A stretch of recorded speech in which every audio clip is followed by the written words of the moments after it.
کہ جناب نبی کریم صلی اللہ علیہ وسلم جس وقت مکہ سے ہجرت کر کے مدینہ منورہ تشریف لے کر گئے تو وہاں پر دیکھا کہ مدینہ کے جو لوگ تھے ان کے اندر یہ بڑی بیماری تھی۔ نبی کا شہر ہے، نبی وہاں موجود ہیں، اور جو بندہ بھی مدینہ کو برا بھلا کہتا ہے یا مدینہ کے لوگوں کو برا بھلا کہتا ہے وہ آپ صلی اللہ علیہ وسلم کو پسند نہیں ہے۔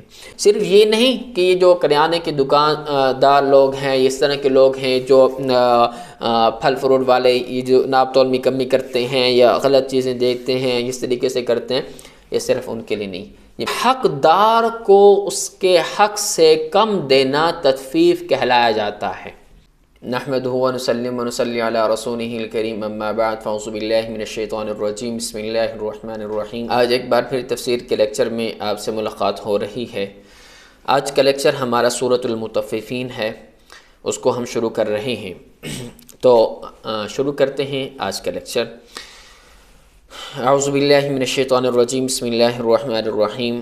ویل للمطففین الذین اذا اکتالوا علی الناس یستوفون واذا کالوهم او وزنوهم یخسرون الا یظن اولئک انہم مبعوثون لیوم عظیم یوم یقوم الناس لرب العالمین۔ اللہ تبارک و تعالی ارشاد فرماتے ہیں، ویل للمطففین، ہلاکت ہے ناپ تول میں کمی کرنے والوں کے لیے، الذین اذا اکتالوا علی الناس یستوفون، کہ وہ لوگ کہ جب تول کر لیتے ہیں تو پورا پورا لیتے ہیں، وَإِذَا كَالُوهُمْ أَوْ وَزَنُوهُمْ يُخْسِرُونَ، اور جب وہ تول کر دیتے ہیں ان کو یا وزن کر کے دیتے ہیں، کالوہم تول کر دیتے ہیں، او وزنوہم یا وزن کر کے دیتے ہیں، یخسرون تو کمی کر کے دیتے ہیں، الا یظن اولئک انہم مبعوثون، کیا نہیں وہ گمان کرتے کہ وہ لوگ کہ بے شک وہ اٹھائے جائیں گے بڑے دن کے لیے، یوم یقوم الناس لرب العالمین، کہ جس دن کھڑے ہوں گے لوگ رب العالمین کے لیے۔ یہ سورۃ المطففین ہے۔ اب سورۃ المطففین مکی ہے یا مدنی ہے، تو اس کے بارے میں مختلف اصحاب کی رائے ہے۔ حضرت عبداللہ بن مسعود رضی اللہ تعالی عنہ فرماتے ہیں کہ یہ سورت مکی ہے، اور دوسرے صحابی حضرت عبداللہ بن عباس اور حضرت قتادہ رحمہ اللہ جو تابعین ہیں، اور امام ضحاک بھی جو تابعین ہیں، وہ فرماتے ہیں کہ یہ سورت مدنی ہے، صرف 8 آیات مکی ہیں، اور راجح قول بھی یہی ہے۔ اس کے آگے میں وجہ بتاتا ہوں۔ جو پچھلی سورت سورۃ الانفطار گزری ہے، اس کے ساتھ تھوڑا سا ربط بیان کرنا ہے۔ جب ربط آپ کے سامنے آ جائے گا تو پھر اس کو سمجھنے میں بھی آسانی ہوگی۔ اب دیکھیں، جو ہم نے پیچھے والی جو سورت پڑھی ہے اس کے اندر قیامت کے احوال اور جزا اور سزا کا بیان تھا۔ آپ نے اگر آخری لیکچر سنا تو اس کے اندر بھی اس چیز کو دیکھ لیجئے گا۔ اس سورت میں بھی اسی طرح کا، اسی قسم کا مضمون ہے، یہی مضمون ہے، لیکن ابتداءً یہ جو آیات میں نے آپ کے سامنے پڑھی، ابتداءً سورت میں ناپ تول میں کمی کرنے کے بارے میں جو سزا اور وعید ہے، اس میں جو بیماری ہے اصل میں بیسک میں ناپ تول میں کمی کرنے کی، اس میں عدل کرنے کا، انصاف کرنے کا حکم دیا جا رہا ہے، اور اس کے متعلق وضاحت ہے کہ جس طرح اللہ تبارک و تعالیٰ کی ذات باری تعالیٰ عادل ہیں، اللہ تعالیٰ کی ذات جو اعمال میں عدل کرے گی، تو لہٰذا انسانوں کو، اللہ انسانوں کو، مسلمانوں کو بھی حکم دے رہے ہیں کہ تمہیں بھی عدل سے کام لینا چاہیے، بے انصافی نہیں کرنی چاہیے تمام معاملات کے اندر۔ اصل میں اس صورت کا شان نزول کیا ہے، ذرا اس کو آپ سنیے، سمجھیے، اور پھر آگے ہم اس پر ڈسکس کرتے ہیں۔ حضرت عبداللہ بن عباس رضی اللہ تعالی عنہ ارشاد فرماتے ہیں کہ جناب نبی کریم صلی اللہ علیہ وسلم جس وقت مکہ سے ہجرت کر کے مدینہ منورہ تشریف لے کر گئے تو وہاں پر دیکھا کہ مدینہ کے جو لوگ تھے ان کے اندر یہ بڑی بیماری تھی کہ وہ ناپ تول کے اندر بڑی کمی کرتے تھے، کہ جب لینے کی باری آتی نا تو زیادہ لیتے۔ ہول سیل پہ دکاندار اگر کوئی کام کرتے تو ہول سیل پہ مال لینا ہوتا دکانداروں کو، تو جب مال لینے کا وقت ہوتا تو زیادہ وزن کر کے لیتے، اگر کلو ہے تو اس میں کچھ بڑھا کر لیتے، یا پھر جو لوگ بیچنے کے لیے آتے تو ان پہ اگر کلو وزن پورا ہو رہا تو کم بتاتے، یا کلو سے زیادہ اپنے پاس رکھتے۔ بہرحال اس طرح کی ہیرے پھیری کرتے لینے کے وقت۔ جب دینے کی باری آتی تو کلو کی جگہ تھوڑا سا کم کر کے دیتے۔ تو اس طرح یہ تول کر دینے میں یا ناپ کر دینے میں، کپڑے کو ماپا جاتا ہے، ناپ کیا جاتا ہے، اور جو خوردنوش اشیاء ہوتی ہیں ان کا وزن کیا جاتا ہے، ان کو تولا جاتا ہے۔ اگر ناپ کے اندر بھی کمی کرتے اور وزن کرنے بھی کے اندر بھی کمی کرتے تو یہ ان کے اندر بیماری تھی، جو انتہائی سخت بڑا کبیرہ گناہ ہے۔ تو یہ ان کے مدینہ کے لوگوں کے اندر بیماری تھی۔ جب نبی کریم صلی اللہ علیہ وسلم وہاں پر تشریف لائے تو یہ ساری صورتحال دیکھی، تو اس کے بعد پھر اللہ تبارک و تعالیٰ نے یہ صورت نازل کی، اور یہ صورت نازل ہوئی جناب نبی کریم صلی اللہ علیہ وسلم پر۔ تو اس کے بعد پھر جناب نبی کریم صلی اللہ علیہ وسلم نے جب مدینہ کے لوگوں کو اس کی وعیدات سنائیں، اس آیات سنائیں، یہ حکم دیا کہ ناپ تول میں کمی کرنا حرام ہے، جائز نہیں ہے، تو اس کے بعد سے آج تک مدینہ کے لوگوں کے اندر ایک ایسا انصاف ہے کہ وہ چیزوں کو بڑی برابر کر کے دیتے ہیں، اس میں کمی گنجائش نہیں کرتے۔ ویسے بھی جناب نبی کریم صلی اللہ علیہ وسلم کا شہر ہے مدینہ، اور میں خود تو نہیں گیا، اللہ تبارک و تعالیٰ سے دعا کرتا ہوں کہ اللہ مجھے بھی لے جائے، مجھے بھی اپنے گھر کی زیارت کروائے، اپنے نبی کے روضے کی زیارت کروائے۔ آپ سب لوگوں کو بھی، آپ جو بھی دیکھ رہے، تمام مسلمانوں کو اللہ بار بار اپنے گھر کی اور جناب نبی کریم صلی اللہ علیہ وسلم کے روضے کی زیارت کروائے، وہاں پر حاضری کی توفیق اللہ دے۔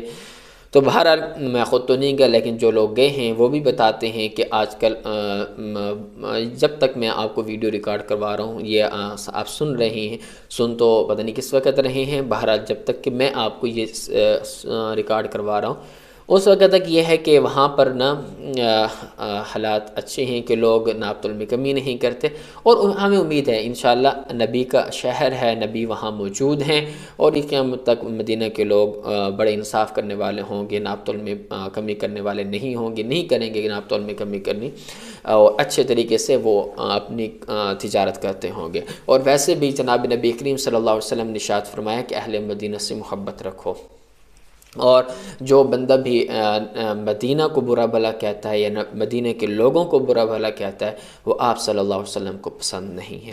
تو لہٰذا ہمیں مدینہ کو یا مدینہ کے لوگوں کو برا بھلا نہیں کہنا چاہیے، اور انشاءاللہ ہیں بھی اچھے، مدینہ ہے حضور کا شہر ہے، حضور کا شہر کس کو پسند نہیں، کس کو اچھا نہیں لگتا ہے۔ بہرحال وہ پھر جب یہ آیات یہ صورت نازل ہوئی تو اس کے بعد سے وہ اپنی اس عادت سے باز آ گئے، اس کے بعد انہوں نے چھوڑ دیا۔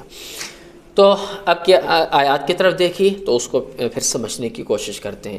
اللہ تبارک و تعالیٰ کیا ارشاد فرماتے ہیں؟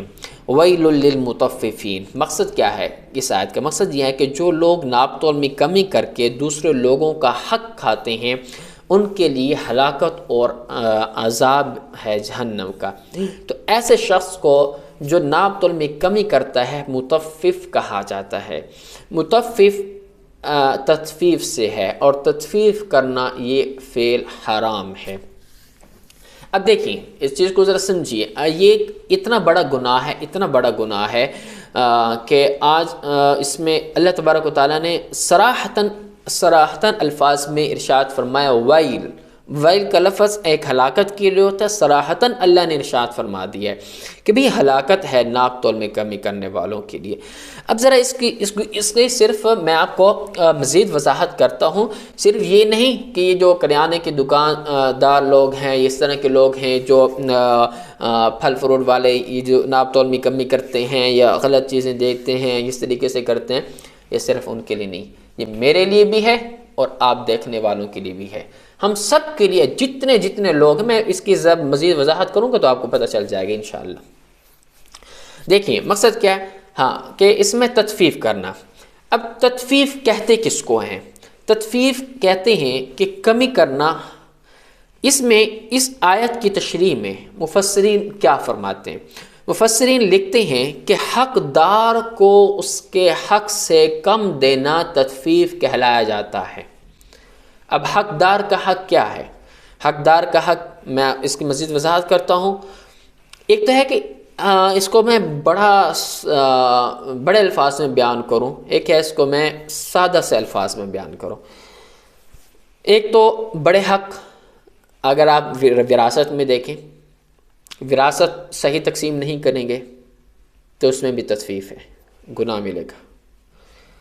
آپ ملازم ہیں کسی جگہ پہ، آپ ایک کمپنی میں ایک دفتر میں ملازم ہیں، کام کر رہے ہیں، آپ نے اس کے ساتھ معاہدہ کیا بھئی میں 8 بجے سے لے کر شام 5 بجے تک آپ کے پاس کام کروں گا اور اس کے بدلے میں آپ مجھے اتنی پے کریں گے منتھ کے بعد، یہ آپ کو اس سے معاہدہ ہو گیا۔ اب آپ 8 بجے کے بجائے آپ 8:30 بجے جاتے ہیں، آدھا گھنٹہ لیٹ جاتے ہیں، 5 بجے کے بجائے آپ 4:30 چھٹی کر لیتے ہیں، تو آپ اس کے حق کو کھا رہے ہیں، آپ تطفیف کر رہے ہیں، یا درمیان میں وقفہ کر رہے ہیں جو آپ کے معاہدے میں شامل نہیں، خواہ مخواہ میں کام سے سستی کر رہے ہیں، جی چرا رہے ہیں کام سے، بھائی آپ تطفیف کر رہے ہیں، حقدار کو اس کا حق نہیں دے رہے۔ سمجھ میں آ رہی؟ اور اسی طرح ہاں تو پھر کیوں کیسے؟ پیسے تو پھر پورے لے رہے ہیں نا، یا پھر پیسے گھٹا دیں اپنی، جو آپ نے سستی کی ہے، جو آپ نہیں گئے ہیں، جو آپ نے اس کا حق ادا نہیں کیا، تو پھر اپنے پیسے بھی کٹا لیں، کام کر لیں۔ تو بھائی یہ دیکھیں، ہماری سرکاری نوکریوں والے جتنے بھی لوگ ہیں، پرائیویٹ اداروں کے جتنے بھی لوگ ہیں، پرائیویٹ اداروں والے لوگ تو اپنا کام نکلواتے ہیں، زبردستی کام نکلواتے ہیں، اور جو سرکاری ادارے کے والے جو لوگ ہیں وہ اس کے اندر بہت زیادہ اس کے اندر ان کے اندر یہ چیز ہوتی ہے کہ وہ حقدار کو، حکومت کو جو اس کا حق ادا نہیں کرتے، جلدی اس طرح چھٹی کرتے ہیں یا لیٹ جاتے ہیں، بہت کچھ سارا کچھ ہوتا ہے، آپ سمجھتے ہیں جو دیکھ رہے ہیں، کس کو ہمارے حالات کا علم نہیں۔ تو بھائی اس طرح کے جو بھی کرتا ہے اس تطفیف کے اندر ہے، اور تطفیف کرنا حرام ہے، سمجھ میں آ رہی ہے؟ اور دوسرا ایک عمومی لفظ دیکھیں، بھئی یہ دیکھیں ہم ریڑھی والوں کے پاس جاتے ہیں، پھل فروٹ لیتے ہیں، گندے سیب اس میں ڈال دیتے ہیں، پیسے اچھے کے لیتے ہیں، حرام ہے۔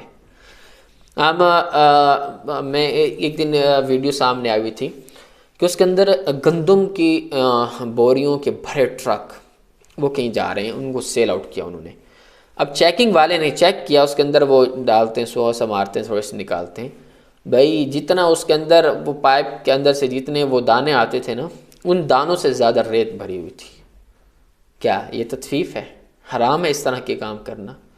تو یہ جتنی بھی چیزیں ہیں، آپ اس طرح کی جتنی بھی 100 مثالیں آپ اپنے اس میں رکھ لیں، سارا کا سارا اس طرح کے کام کرنا یہ حرام ہے اور تطفیف کے اندر داخل ہے۔ اور ایسے لوگوں کے بارے میں اللہ نے کیا ارشاد فرمایا؟ وائل، لفظ وائل کا لفظ ارشاد فرمایا جو صراحتاً ہلاکت پر دلالت کرتا ہے۔ اگر اللہ تو یوں بھی تو ڈھکے چھپے الفاظ میں بھی ارشاد فرما سکتے تھے، لیکن نہیں، صراحتاً کہہ دے کہ ہلاکت ہے ایسے لوگوں کے لیے۔ اللہ ہمیں اس سے بچنے کی توفیق عطا فرمائے۔ اگر ہم اس کے اندر شامل ہیں، ہمارے ظاہری بات ہے انسان کمزور ہے، اس کے اندر شامل ہو جاتا ہے، مجھ سے اگر کوئی کمی کوتاہی ہوتی ہے، آپ لوگوں سے اگر کوئی کمی کوتاہی ہوتی ہے، ہمیں اللہ سے توبہ کرنی چاہیے، اللہ سے معافی مانگنا چاہیے۔ دوبارہ اپنے اندر سے اگر یہ بیماری ہے تو اس چیز کو ہمیں دور کرنا ہوگا۔ تو باقی اب اس کے اندر اتنی بات تو آپ کو سمجھ میں آ چکی ہے۔ حدیث میں جناب نبی کریم صلی اللہ علیہ وسلم نے ایسے لوگوں کے بارے میں کیا ارشاد فرمایا؟ آپ صلی اللہ علیہ وسلم نے ارشاد فرمایا کہ جو لوگ ناپ تول میں کمی کرتے ہیں، اللہ تبارک و تعالیٰ ان کو قحط میں مبتلا کر دیتا ہے۔ ایک دوسرے حدیث میں ہے کہ رزق کم کر دیتا ہے۔ اب رزق کم کرنے کی نا کئی صورتیں ہیں۔ ایک تو یہ نا کہ بھئی ایک بندے کی لاکھ روپے آمدن ہے تو 50,000 آنا شروع ہو گئی، ایک یہ بھی ہو سکتا ہے۔ اور دوسری کیا کہ رزق میں رزق تو موجود ہے لیکن اس کو کوئی ایسی بیماری لگ گئی کہ وہ کھا نہیں سکتا، یا مارکیٹ سے چیزیں ہی ختم ہو جاتی ہیں، جیسا کہ ہمارے ہاں ہوتا ہے۔ ہمارے ہاں آج کل کیا ہو رہا ہے کہ کبھی گندم کی شارٹیج ہو جاتی ہے، کبھی کھاد کی شارٹیج ہو جاتی ہے، کبھی کس چیز کی شارٹیج ہو جاتی ہے، تو پھر قیمتیں مہنگی ہو جاتی ہیں، تو پھر قوت خرید سے باہر ہو جاتی ہیں۔ تو کیا ہے یہ رزق نہ ملنے کی کئی صورتیں ہیں۔ اور دوسری صورت یہ بھی ہوتی ہے کہ جتنی بھی اشیاء ضرورت کی چیزیں ہیں، قیمتیں ان کی اتنی مہنگی ہو جاتی ہیں کہ وہ قوت خرید سے باہر ہو جاتی ہیں، لہٰذا ہم نہیں خرید پاتے۔ تو اس کی وجہ سے کیا ہے، یہ ہمیں رزق سے روک دیا گیا، اللہ تبارک و تعالیٰ نے ہم پر سے رزق اٹھا لیا۔ تو یہ مختلف صورتیں ہو سکتی ہیں رزق کی کمی کی۔ اگلی آیت میں اللہ تبارک و تعالیٰ ارشاد فرماتے ہیں الذین اذا اکتالوا علی الناس یستوفون۔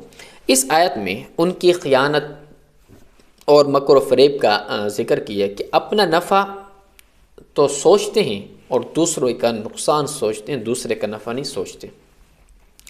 الا یظن اولئک انہم مبعوثون، اس میں بھی ان کو بڑی سخت وعید کی جا رہی ہے کہ وہ خیال نہیں کرتے ایک دن کہ انہوں نے اپنے رب کے سامنے کھڑا ہونا، کہ اپنے رب کے سامنے کھڑے ہو کر اپنے اعمال کے حساب کتاب دینا ہے، تو کیا اس وقت اس چیز کا حساب دے سکیں گے؟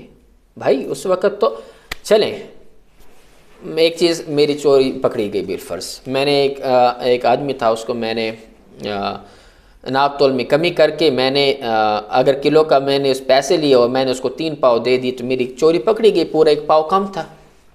اب تو چلو آگے میں نے اس کو پیسے دے دیے یا میں نے اپنی چوری کو بس پیسے کے لیے جان چھڑوا دی اس طریقے سے، تو بھائی اس وقت کہاں سے کرنسی لاؤ گے؟ کہاں ہوں گی آپ کے پاس، میرے پاس، ہاں ہمارے پاس کہاں ہوگی یہ چیزیں؟ تو اس لیے اس وقت یہ پیسوں کی کرنسی تو ہوگی نہیں، اعمال کی کرنسی ہوگی۔ اعمال کی کرنسی کیا؟ اچھے اعمال ہوں گے تو ٹھیک ہے، وہی کرنسی چلے گی، اس کے اعمال کے بدلے میں دے دیا جائے گا۔ لیکن ذرا ہم سوچیں تو صحیح، تصور تو کریں بھئی، ہم یہ جو کام کر رہے ہیں ہمیں اس کا حساب دینا ہے۔ جب ہم اس کا حساب دیں گے تو بھئی رب کو کیا جواب دیں گے؟ ہاں بتاؤ، رب کو ہم کیا جواب دیں گے؟ کوئی نہیں جواب نہیں دے سکیں گے۔ تو اس وقت کو ذرا ہم سوچیں۔ تو اللہ فرماتے ہیں کیا تمہیں خیال نہیں آتا کہ تمہیں رب کے سامنے کھڑا ہونا ہے؟ تو پھر رب کو کیا جواب دینا ہوگا اگر؟ تو یہ ان آیات کا مقصد تھا۔ امید ہے کہ آپ کو اس چیز کے بارے میں سمجھ میں آ چکی ہوگی۔ تو اسی کے ساتھ مجھے اجازت دیجیے، اور انشاءاللہ نیکسٹ لیکچر میں آپ سے اگلی آیات کے ساتھ ملاقات ہوگی۔ اپنا بہت سارا خیال رکھیے، اور قادریہ اکیڈمی کو سپورٹ کرتے رہا کریں، سبسکرائب کر دیا کریں، لوگوں سے شیئر کر دیا کریں، اور جتنا آپ لوگوں کو زیادہ سے زیادہ شیئر کریں گے، اور اگر کسی کو ہماری اچھی بات سے فائدہ پہنچ جائے گا تو بس بھلا ہوگا آپ کے لیے بھی، میرے لیے بھی۔ اللہ ہمیں نیک کام کرنے کی توفیق عطا فرمائے۔ السلام علیکم ورحمۃ اللہ وبرکاتہ۔